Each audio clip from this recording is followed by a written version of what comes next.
We're back to Canberra now because the climate bill will be introduced into the lower house today after so much talk and after so much time. So let's go to Canberra now, and joining us is the Greens Senator Sarah Hanson-Young. Sarah, good to see you. Thanks for your time this morning. So Chris Bowen, he told us on the show this morning that the legislation is good to go.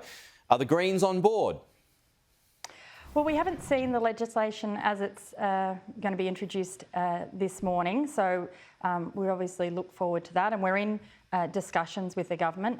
The Greens leader, Adam Bant, of course, is talking with the government about the concerns that we have and wanting to make sure that whatever passes this place is actually going to lead us towards tackling climate change properly, because we know that 43% is not anywhere near what we need to not just meet the our Paris agreements, but to really tackle dangerous global warming and to reduce that amount of pollution that is devastating to all of us. Climate change is here. It's already happening.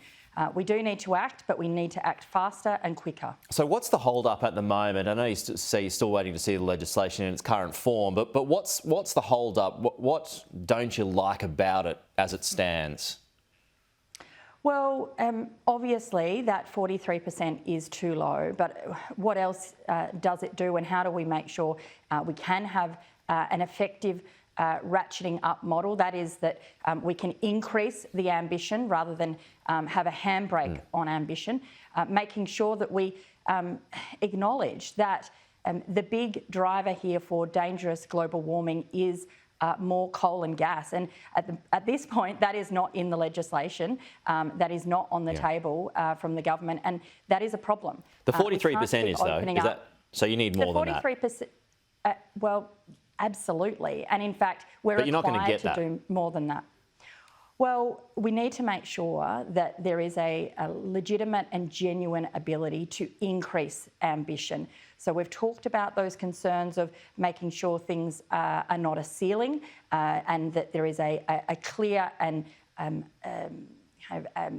direct ability to increase the amount of action towards reducing pollution. That's what this is all about.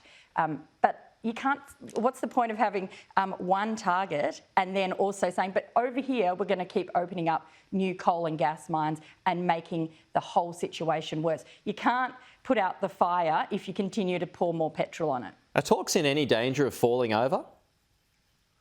Look, we're having good negotiations and good talks with the government in good faith, and I think that's a really important reference to this parliament. We of course, we're held hostage. People talk about the climate wars.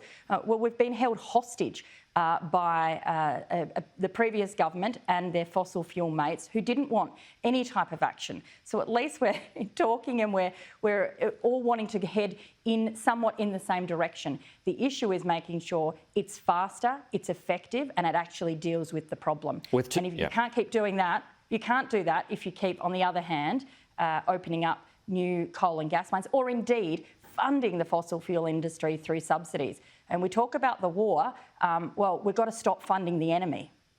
Okay, the government won't place a moratorium on new oil or gas, though. Instead, it refers to the safeguard mechanism. Is that a sufficient replacement? Well, we don't have all the details of what that safeguard mechanism are going to look like. The government is saying that they'll deal with that after this piece of legislation. Well, we need some strong commitments to making sure that we are transitioning away from dirty, polluting fossil fuels, that we're not funding the fossil fuel industry, throwing good money after bad and making climate change worse. Of course, the other issue to put into the mix here is a climate trigger. How can we be having environmental approvals given to projects that don't even consider their climate impact? So as the environment spokesperson, I'm pushing very hard to make sure we have proper environment laws that protect the environment and look after the planet, and that has to take into consideration the climate damage that is being done as well. Is there a feeling within the Greens that you don't want a repeat of 2009 this time around, and you do want to play a role in the success of a piece of climate legislation? Well, this is very different to 2009. Firstly, this piece of legislation before us right now is relatively simple in comparison to what the hundreds and hundreds of pages of legislation that was part of that 2009 government agenda. So it's a very different situation. Climate change, of course, the science on climate change has advanced a lot. We know we need to take much stronger and much deeper action.